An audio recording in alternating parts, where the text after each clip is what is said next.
It is worth pausing here on the institution that ran this railway, because the London and North Western Railway was, by the standards of 1868, one of the largest and most modern companies in the world. It operated the busiest and most heavily capitalised railway network on Earth, prided itself on speed and punctuality, and had built its reputation on services exactly like the Irish Mail. And yet the regulatory world in which it operated was remarkably loose by later standards. The Board of Trade, the government department responsible for railway safety, had inspectors who could examine a company's lines and recommend changes, but no statutory power to compel a company to adopt a specific safety measure. Continuous automatic brakes linking every wagon in a train did not exist on goods workings of this kind. Each wagon relied on its own separate handbrake, operated by a man who had to physically dismount and either apply or release it, and a goods train's overall stopping power depended on a brakesman doing that job correctly, wagon by wagon, every single time. There was no dangerous goods legislation of any kind.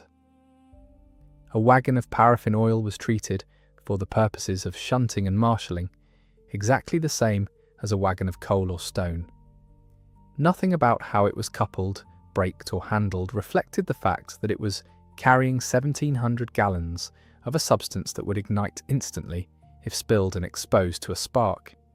This was not the first time this exact stretch of coastal line had thrown up a warning about exactly this kind of danger. In 1854, at Penmanmore, further along the same route, a goods train was still in the process of being shunted when an express arrived on the same line. 2 years later, in 1856, a collision at Bangor was traced to a system called interval working, in which trains were simply spaced apart by an estimated gap of time, rather than by any fixed signal confirming the line ahead was actually clear. The inspector who examined that collision recommended that the company move to block working instead, a system in which a section of track could not be entered by a second train until a signalman had confirmed the first had left it. 3 years after that, in 1859, at the Penmynros Tunnel, on this very stretch of line near Abergele itself, another accident was again put down to the same defective interval working, and the same recommendation was made again, more forcefully this time. 3 warnings on the same corridor of track in the space of 5 years, all pointing at the same underlying weakness in how trains were kept apart from one another.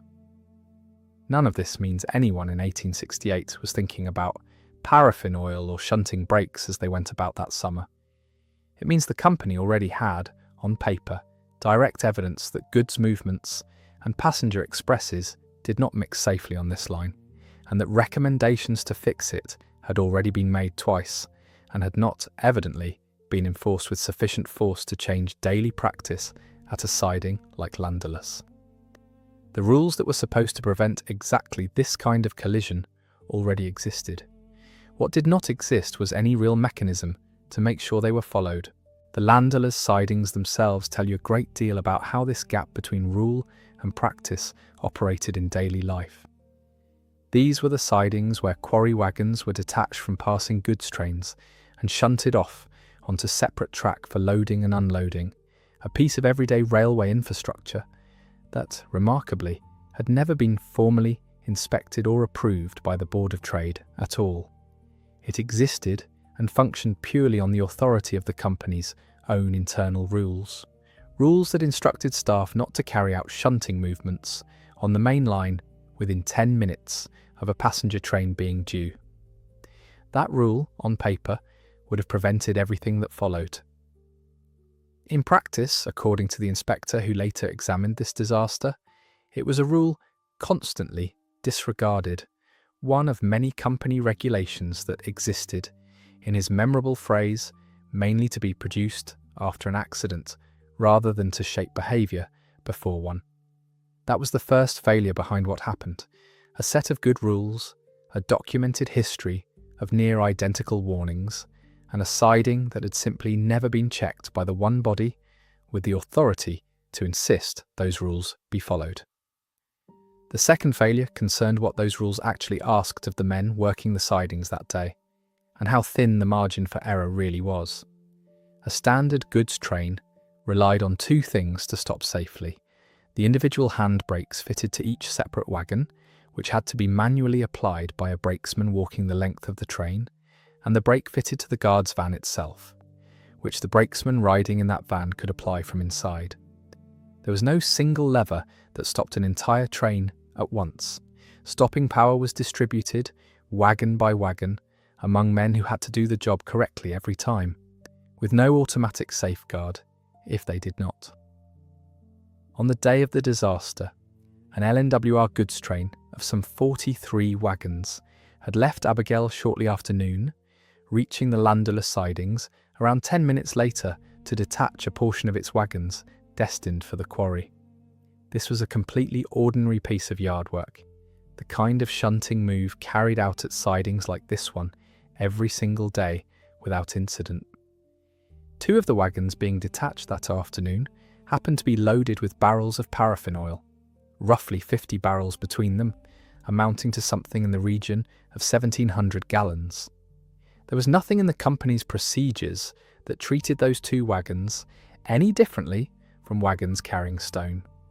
During the shunting move, the senior brakesman responsible for pinning down the individual wagon brakes before the wagons were uncoupled did not do so. Instead of applying each wagon's brake first and only then allowing the coupling to be broken, the work of coupling and uncoupling was carried out with the brakes left off. That is the single failure the Board of Trade's inspecting officer would later identify as the immediate cause of everything that followed. It was not a design flaw in the wagons themselves, or a mechanical fault waiting to surface. It was a step in a routine procedure, skipped. The third failure compounded the first two. With no individual wagon brakes applied, the only remaining safeguard against 6 wagons rolling away by themselves was the brake fitted to the van at the rear of the short rake, operated by the second brakesman. During the shunting movement, that brake was itself broken, apparently as a result of rough or overly forceful handling during the coupling work. Whatever margin of safety the brake van's own brake might have provided was gone before anyone realised it was needed. And the fourth failure belonged to the man with the authority to stop any of this from happening at all, the station master at Llanddulas. It was his responsibility to know the timetable of the main line and to ensure that no shunting movement was permitted onto that line within the window before a passenger service was due through. The Irish mail was scheduled to pass Llanddulas within minutes of this shunting move taking place. The station master allowed the move to go ahead anyway.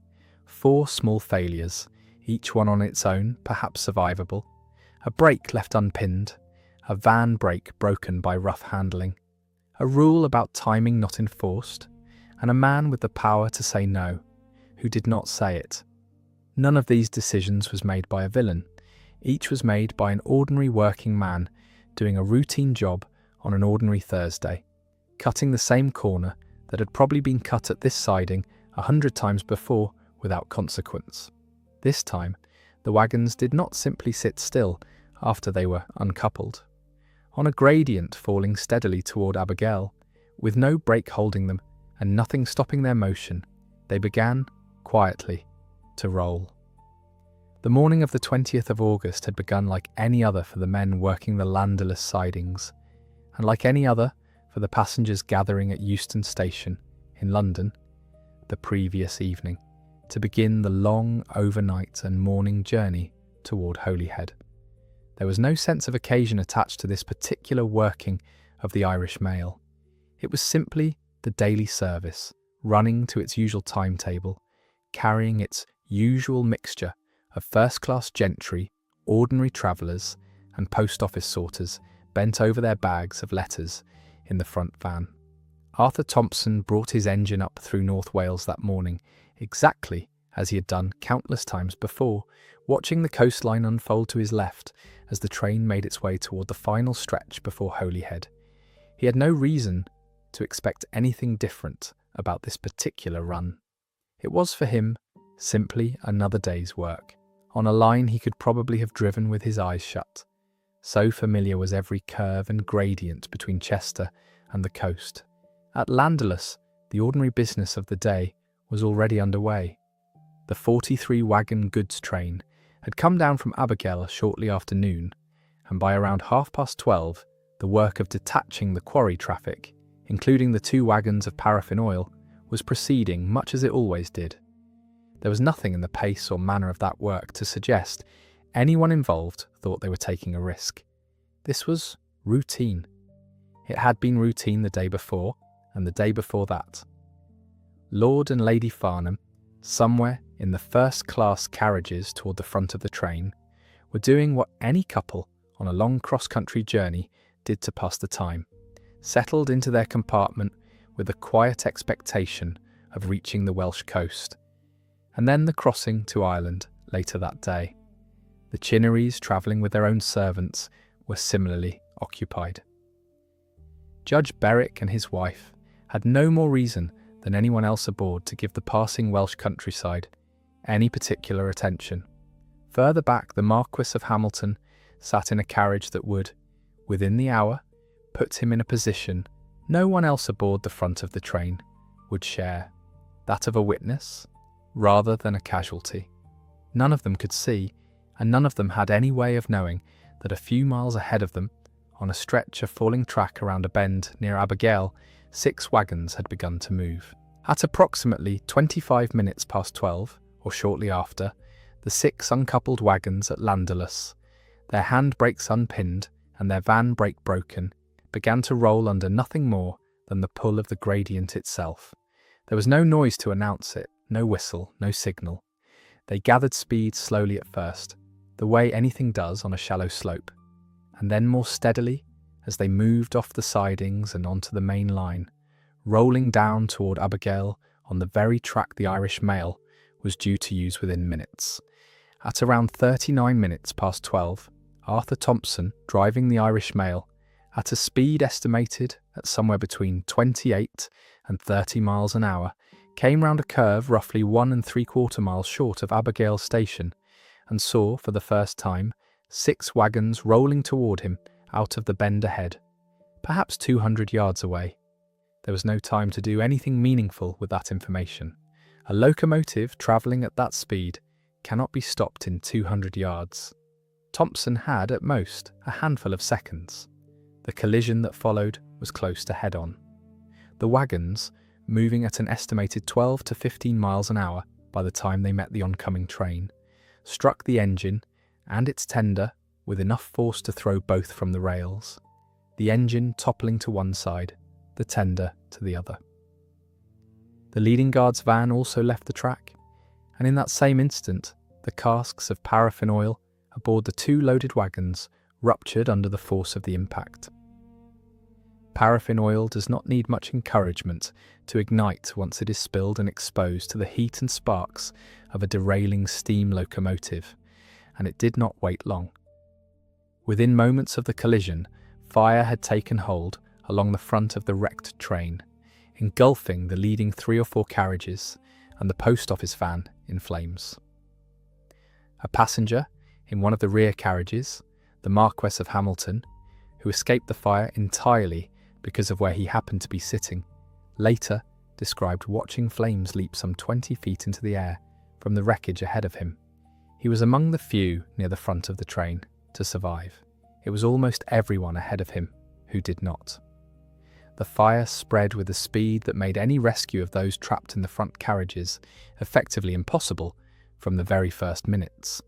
There was no fire brigade waiting at this rural stretch of coastline, no water main to draw from, nothing but open farmland and the sea, some 200 yards distant, as the only substantial source of water anywhere near the wreck.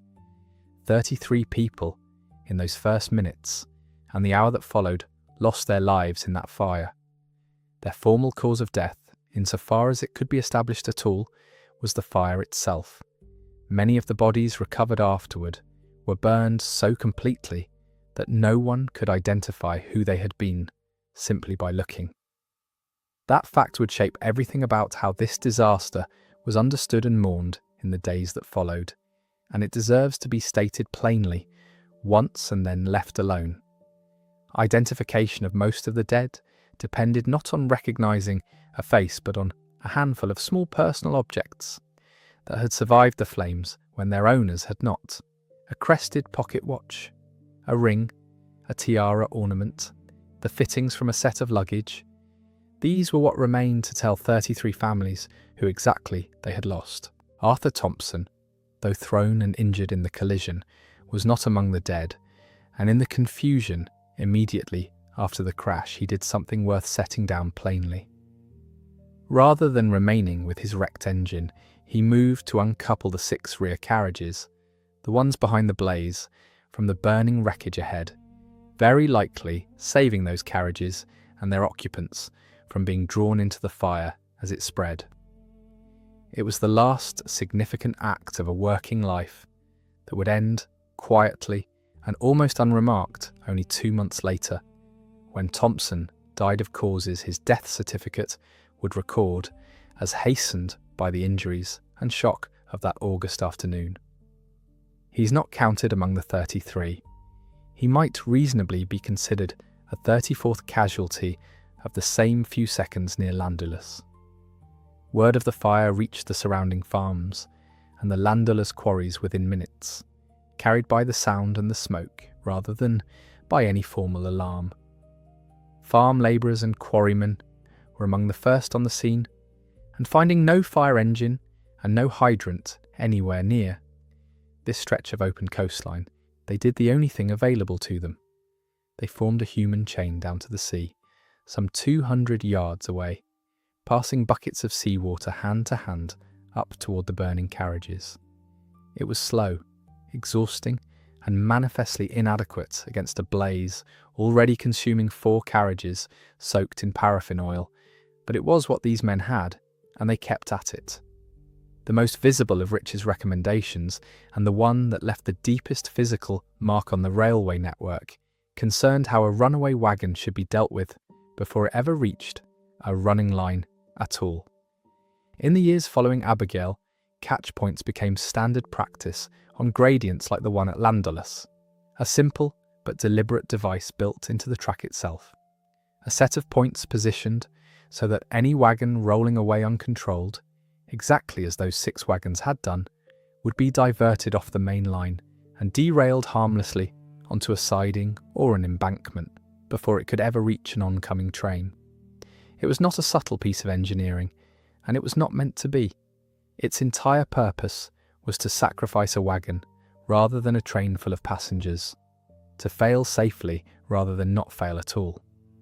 Catch points spread across gradients throughout the British network in the decades after 1868, a quiet, unglamorous fix built directly out of what had happened on that slope above Abergele, and they remained standard practice on unfitted lines for the better part of a century, only falling out of routine use once continuous automatic brakes. Linking every wagon in a train, the way no goods train had been linked in 1868, were finally fitted across the last of Britain's remaining stock, more than 100 years later in the 1980s. It is worth sitting for a moment on how long that gap actually was.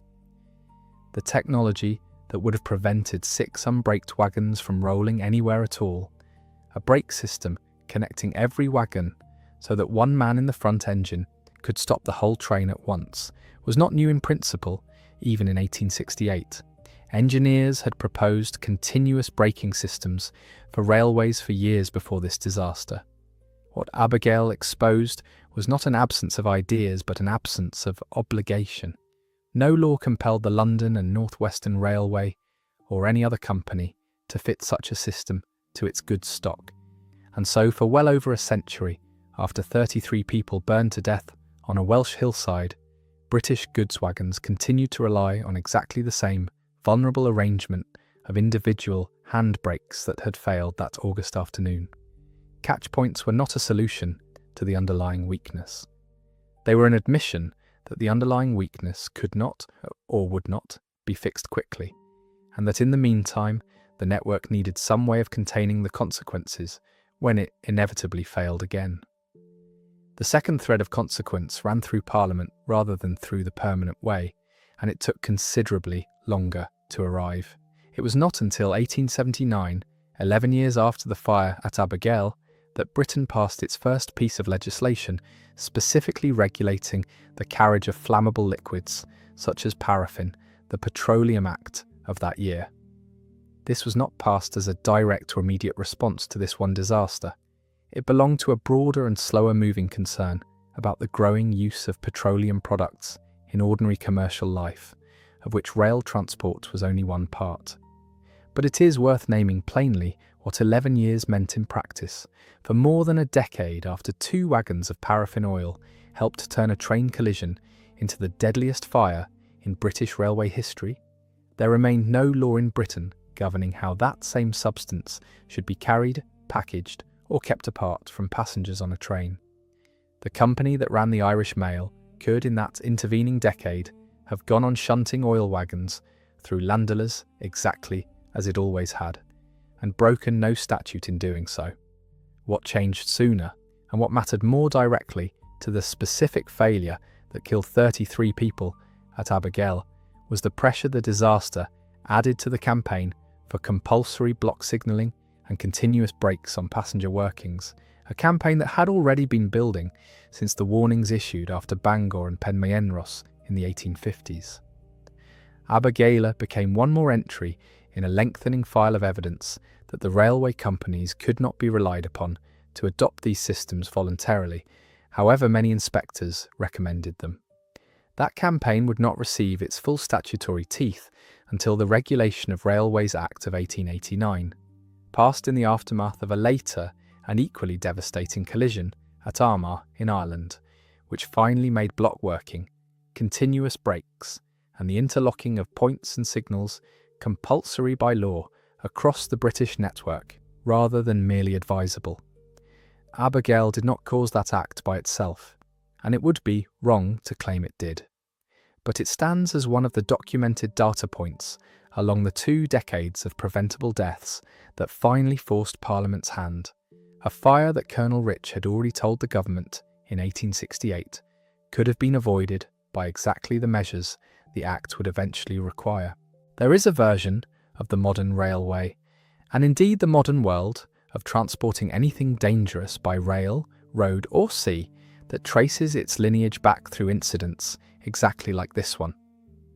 The principle that hazardous cargo, whether it is petroleum, industrial chemicals, or anything else capable of igniting or exploding, must be kept apart from ordinary passenger traffic, transported under its own rules, its own restraints, its own extra precautions, did not arrive in British law as an abstract piece of good governance.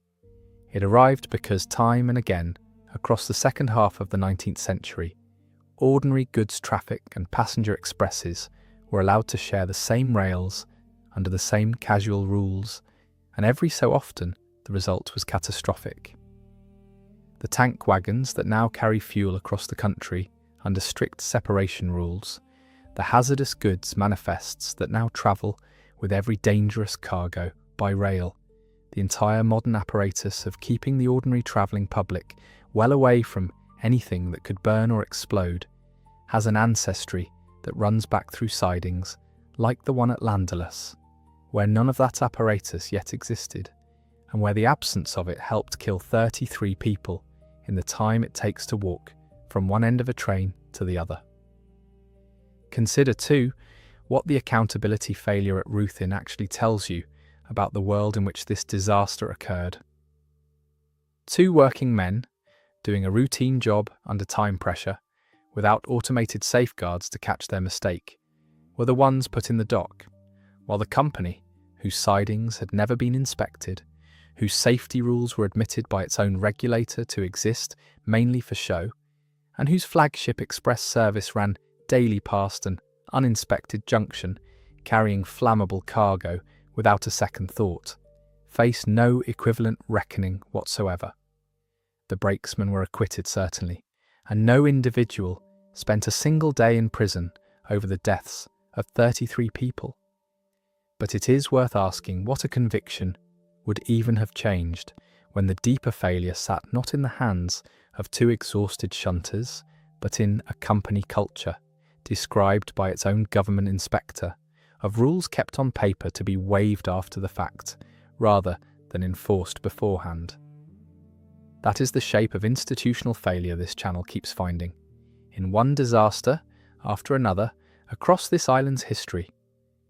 Individuals blamed, punished, or acquitted according to the mood of a jury, while the structures that actually produced the danger continue largely unexamined and unchanged. The Marquis of Hamilton, spared by nothing more than where he happened to be sitting that day, carried his account of the fire, the flames leaping some 20 feet above the wreckage, into the historical record almost by accident.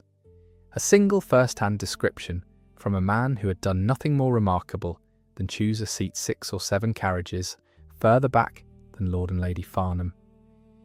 It is one of the only surviving fragments of direct testimony from anyone who was actually there, and it says something about how thinly this disaster is documented in personal terms, that a passing observation from a passenger who was not even injured has become one of the primary windows historians have into what those minutes actually looked like from inside the train.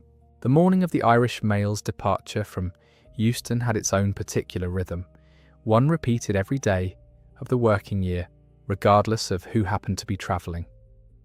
Post office sorters arrived at the station well before the public did, loading their van with the sacks of correspondence that would be worked, letter by letter, into destination bags during the journey itself.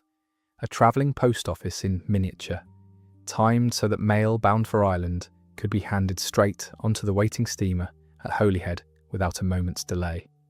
This was, in its own quiet way, one of the great logistical achievements of the age, a network stretched across 2 islands and a sea crossing, run to a timetable measured in minutes rather than hours.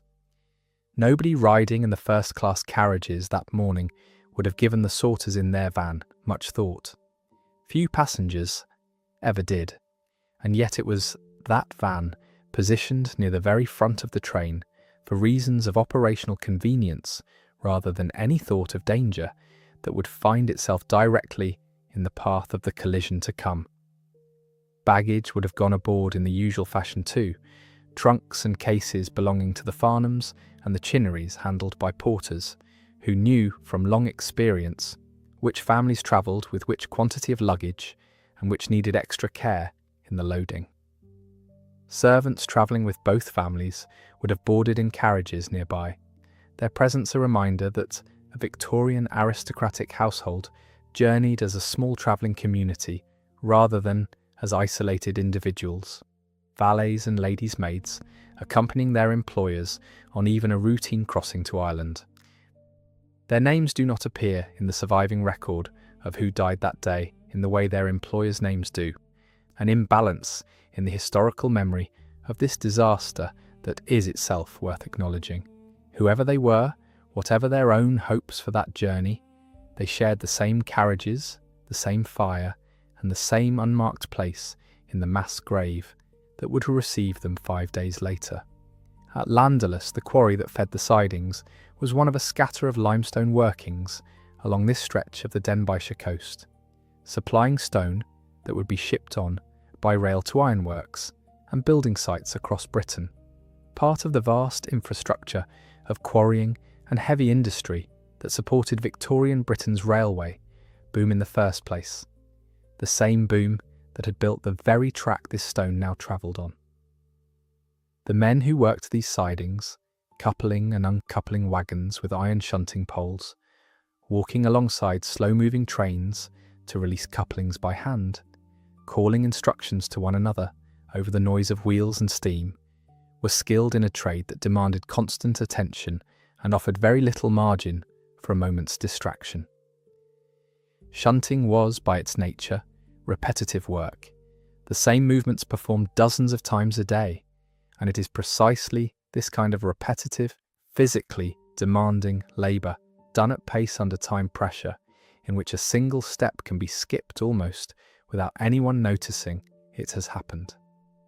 The senior brakesman who failed to pin down the wagon brakes that afternoon was not, so far as anything in the record suggests, a careless or incompetent man by the standards of his trade. He was a man performing a familiar task under exactly the same conditions. He had performed it in 100 times before, on a system that had no safeguard built in, for the one time the sequence broke down. It is worth walking through what pinning down a wagon brake actually meant in physical terms, because the mechanism is simple enough to explain plainly, and understanding it is the key to understanding how 4 small failures could combine into a catastrophe of this scale. Each goods wagon of this period carried its own handbrake, a lever and a wooden or iron brake block that pressed directly against the wheel when applied, operated by a man standing on a small platform at one end of the wagon, who had to physically push the lever down and often secure it with a pin to keep it from working loose again under the vibration of movement. To brake an entire rake of wagons safely during a shunting move, a brakesman needed to walk to each wagon in turn and apply this brake before the couplings linking one wagon to the next were released, so that no wagon was ever left standing free without something holding it in place. Skip that step on even one wagon, on a gradient like the one at Llanddulas, and gravity does the rest, slowly, quietly, and with no bell or whistle to announce that it has begun. The brake van itself, normally the last line of defence in exactly this situation, relied on essentially the same principle at a larger scale. A heavier brake block operated from inside the van by the second brakesman, capable of holding an entire short rake of wagons. Still, if the individual wagon brakes had, for whatever reason, not been applied. When that brake was damaged during the shunting movement, whatever margin the system still possessed disappeared entirely, and nobody standing at Llanddulas that early afternoon had any way of knowing it had happened until the wagons were already moving on their own. Rich's report, when it examined this sequence of events 6 weeks later, did something that official government reports of this era rarely did. It named, without softening the language, exactly how ordinary and repeatable this failure was. He was not describing a freak alignment of unlikely circumstances. He was describing a system in which every single safeguard depended on a human being remembering to do the right thing, in the right order, every single time, with no mechanical check to catch the moment when one of them did not. This is, in essence, the same critique that would recur across British railway safety for the following half-century, in report after report, following one collision after another. That a system built entirely around human vigilance, without any redundancy to catch a single lapse, was not really a safety system at all. It was a hope, dressed up in official rules. The newspapers that covered the disaster in the days that followed dwelt understandably on the identities of the named gentry among the dead, because a baron and a judge made for a story that London readers would recognise and mourn. But the coverage in local Welsh papers, including the account carried by the Wrexham and Denbighshire Advertiser at the end of August, also captured something of the immediate, unscripted horror felt by ordinary residents of Abergele and Llanddulas who had watched the smoke rise from their own fields and gardens that Thursday afternoon, and who had in many cases been among the first to run toward the wreck rather than away from it. This was not a disaster that happened to strangers in a distant place. It happened on a stretch of coastline these communities lived beside every day, on a railway line whose comings and goings marked the rhythm of their own working lives. And the men who formed that bucket chain down to the sea were, in a very real sense, neighbours of the disaster rather than mere witnesses to it. The scale of the fire itself deserves to be understood plainly, without dwelling further on its physical toll. 1,700 gallons of paraffin oil, once its casks had ruptured, did not burn as a contained or slow-moving blaze. It spread almost instantly across the wreckage of the front carriages, feeding on wooden carriage bodies, varnished paintwork, upholstery, and everything else a Victorian railway carriage was built from, none of it designed with any thought toward resisting fire.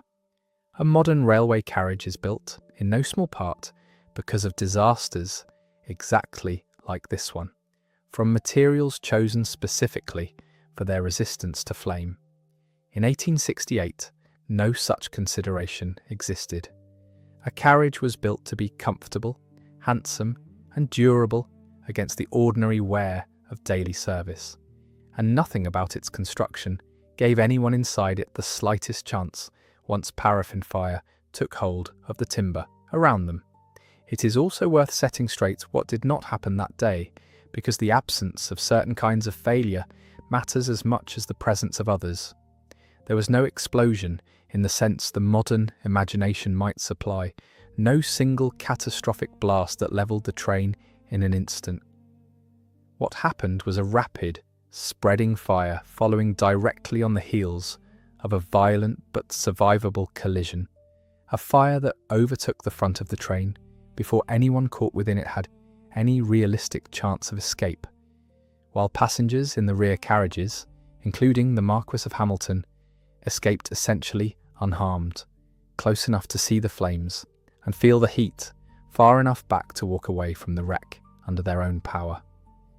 That gap between a carriage that burned and a carriage that did not, between those who died and those who did not, was measured in nothing more than a few dozen yards of track, a detail that says everything about how arbitrary the boundary between survival and death can be in a disaster of this kind.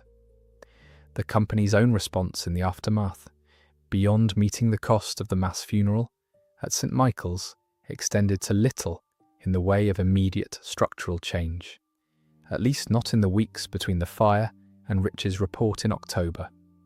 It would take the formal weight of a Board of Trade inquiry, publicly delivered and impossible for the company to simply file away, to force the beginnings of the changes Rich called for. And even then, as the historical record shows plainly enough, some of those changes arrived only slowly, unevenly, and in the case of continuous automatic braking on goods stock, not for another century. Colonel Rich was not a railwayman by trade, in the ordinary sense. Like most of the Board of Trade's inspecting officers of this period, he came from a military engineering background, part of a small corps of Royal Engineers officers seconded to civilian railway inspection, precisely because building and assessing structures under pressure was already their profession.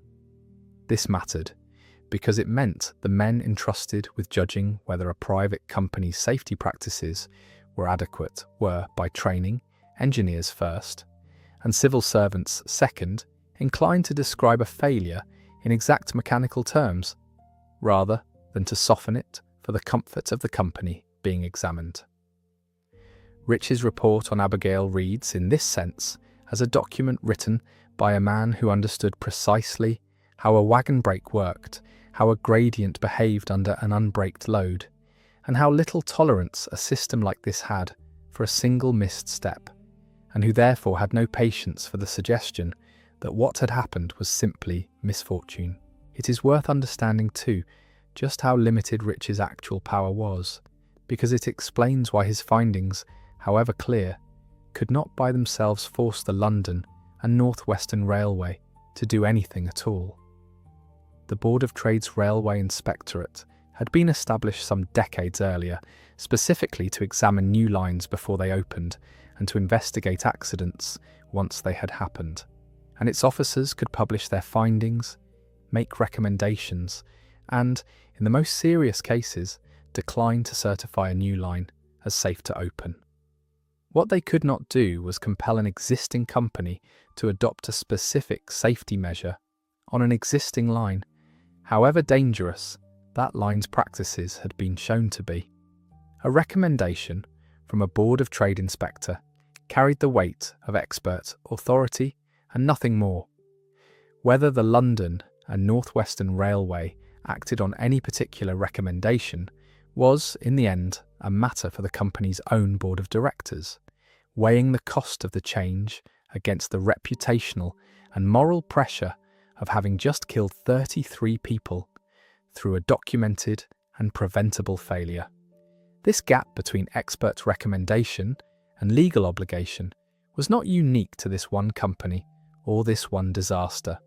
It was the defining weakness of railway safety regulation across the whole of Victorian Britain during this period.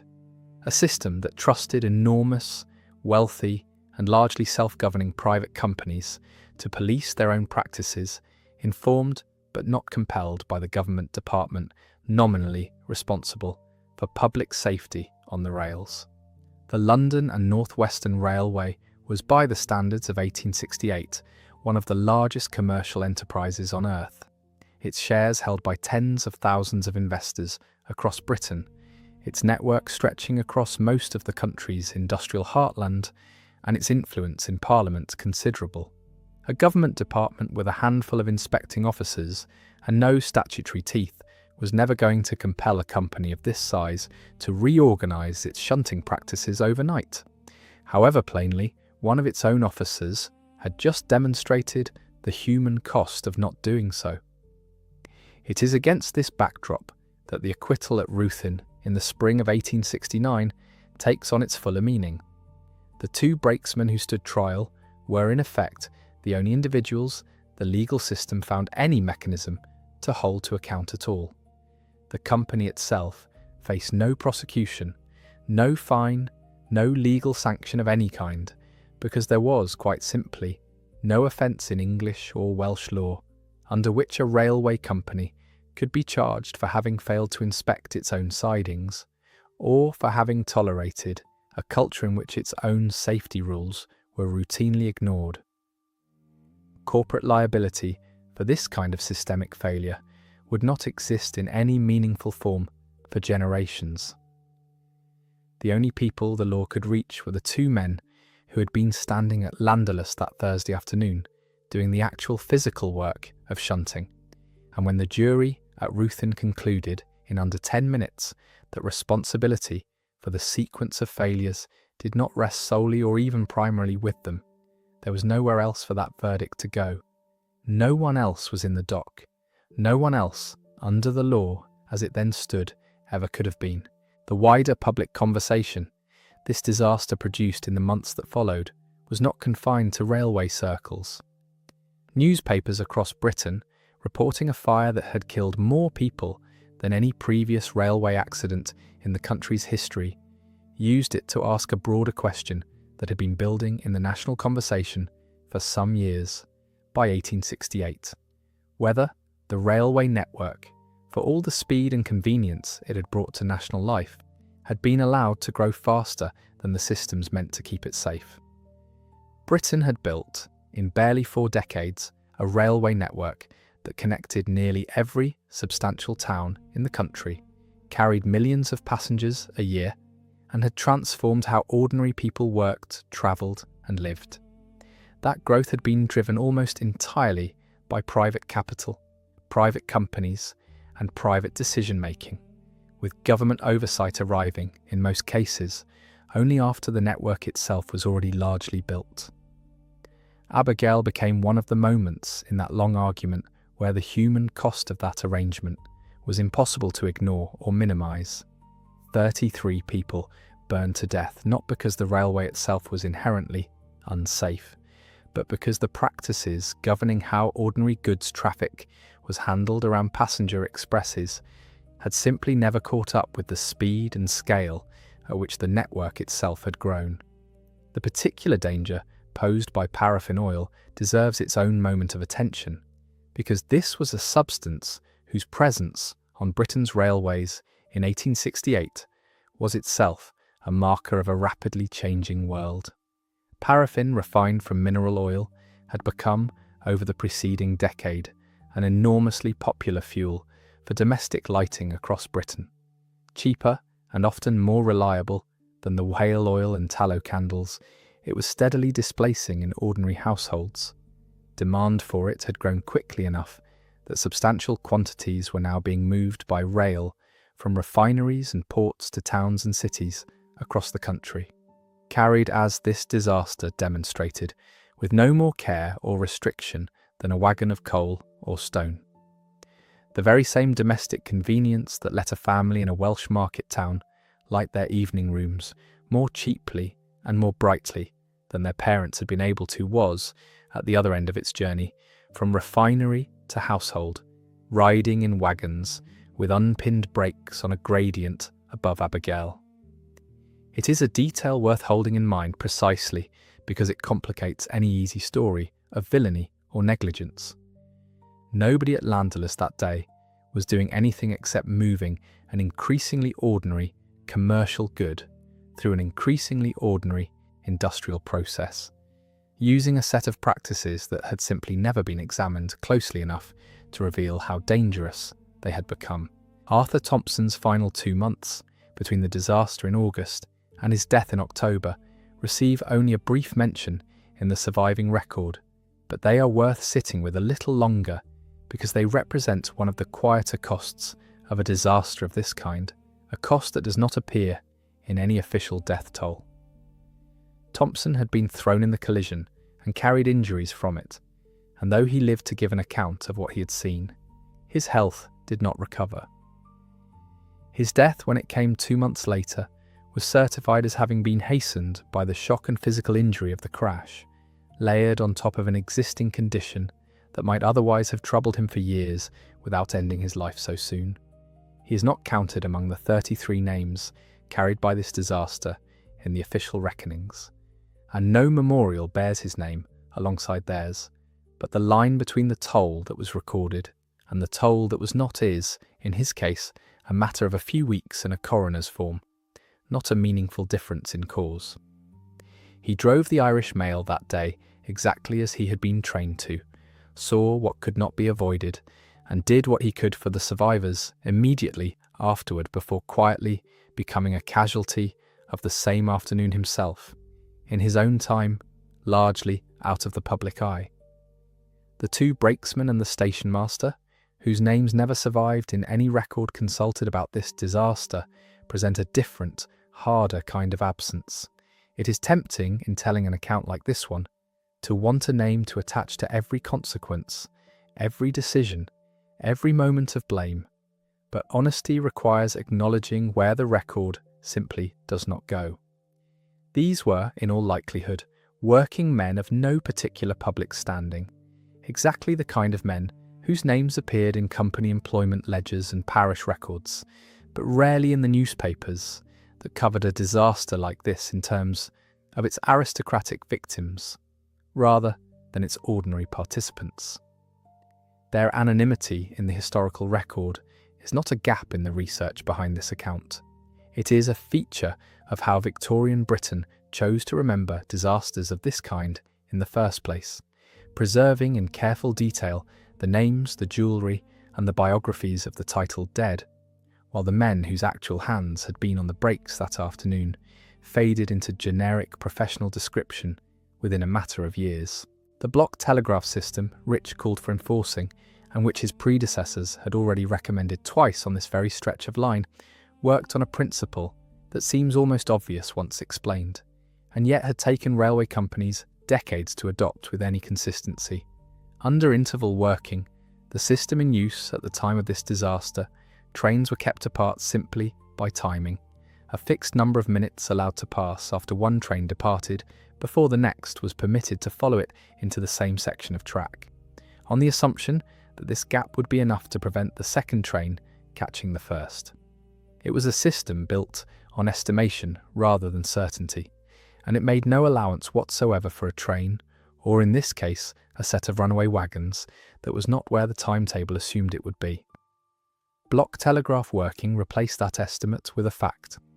Under this system, a stretch of line was divided into fixed sections, each controlled by a signalman at either end, and no train could be permitted to enter a section until the signalman at its far end had confirmed, by telegraph, that the previous train, or in this case, the previous movement of any kind, had already cleared it. It did not matter how many minutes had passed. What mattered was a direct, confirmed signal that the line ahead was actually empty. Had a system of this kind been enforced along the stretch between Llanddulas and Abergele, the 6 runaway wagons would have been a known and reported fact the moment they began to roll, and the section could have been closed to the Irish mail before Arthur Thompson ever came round that curve. The frustrating truth, which Rich's report makes plain without ever stating it quite so bluntly, is that this exact reasoning had already been laid out twice before on this same corridor of track, following the incidents at Bangor in 1856 and at the Penmaenros Tunnel in 1859, both within a few miles of where the fire eventually occurred. At Bangor, a collision traced to the same interval working had prompted an inspector's recommendation that the company adopt block signalling on this section. At Penmanros, a second collision, attributed again to defective interval working, produced the same recommendation a second time, delivered, according to the record, with even greater force than before.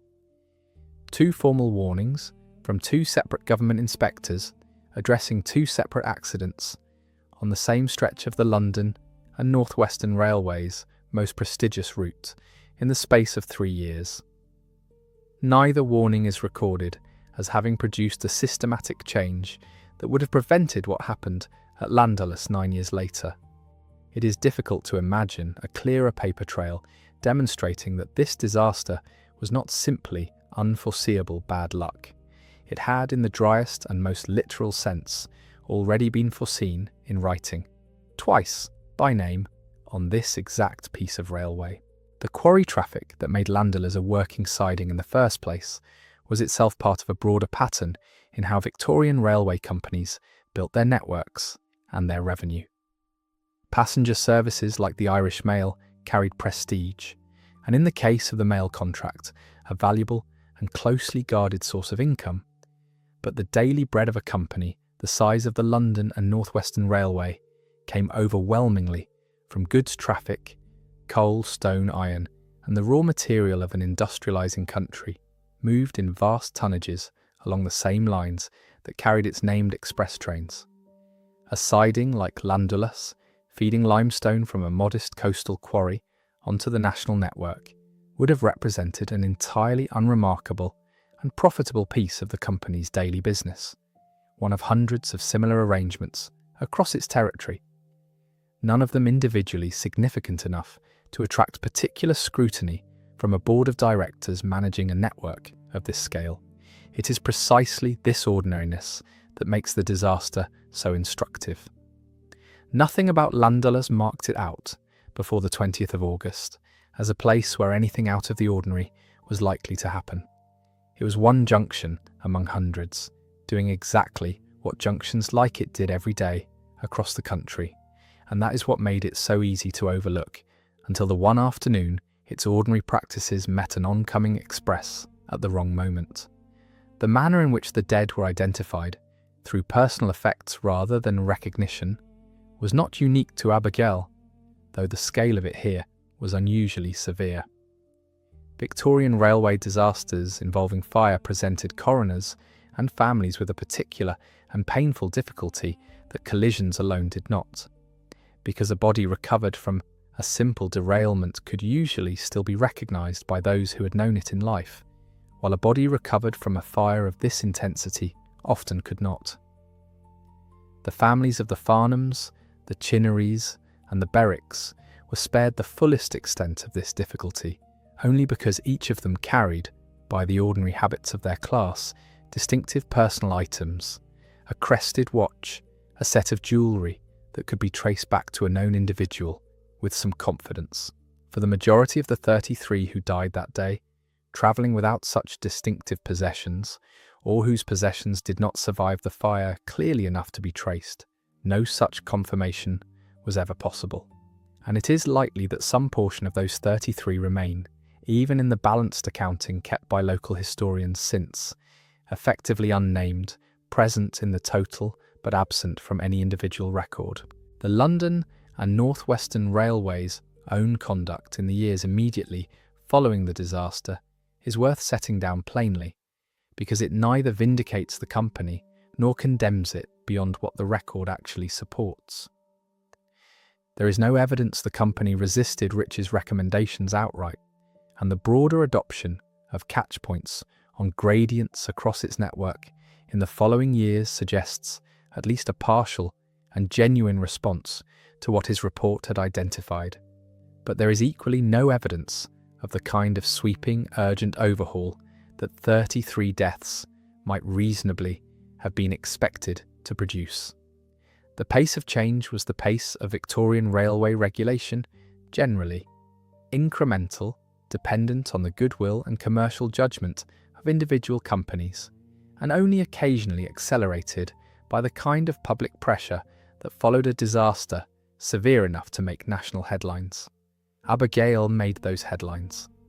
Whether it moved the company faster than it might otherwise have moved is a question the surviving record cannot answer with certainty, though the recommendations it produced undeniably entered the broader current of railway safety reform that would, over the following 2 decades, gradually harden from informal advice into statutory requirements. It is also worth understanding what this disaster meant, at the time, to the ordinary passengers who continued to use the Irish Mail and services like it in the months and years that followed.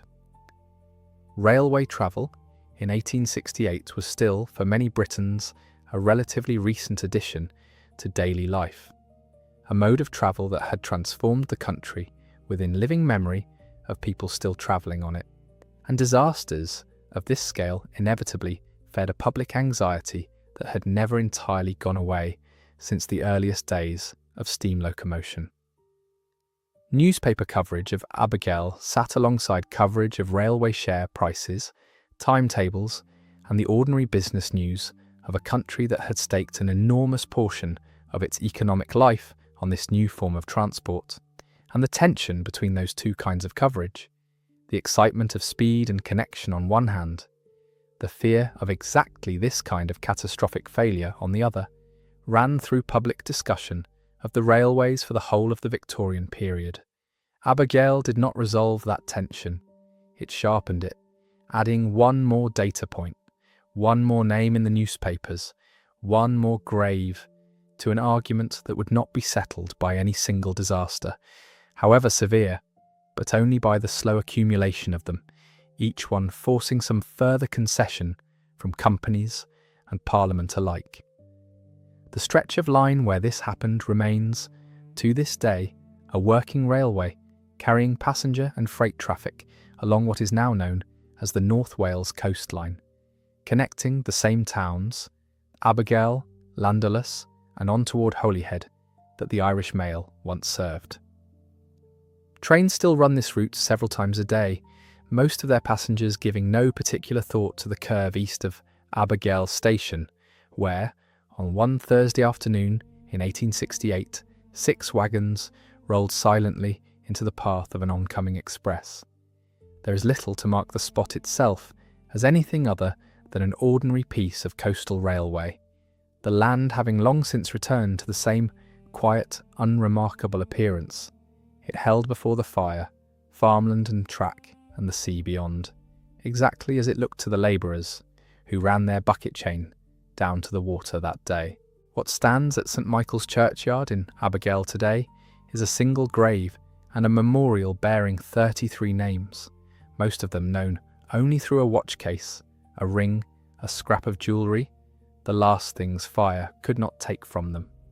A second marker stands near the cutting at Llanddulas itself, close to the spot where a routine shunting job on an ordinary Thursday became the worst fire in the history of British railways. Nobody was ever convicted for it. The rules that would have prevented it already existed and had already been ignored twice before on this same stretch of coast.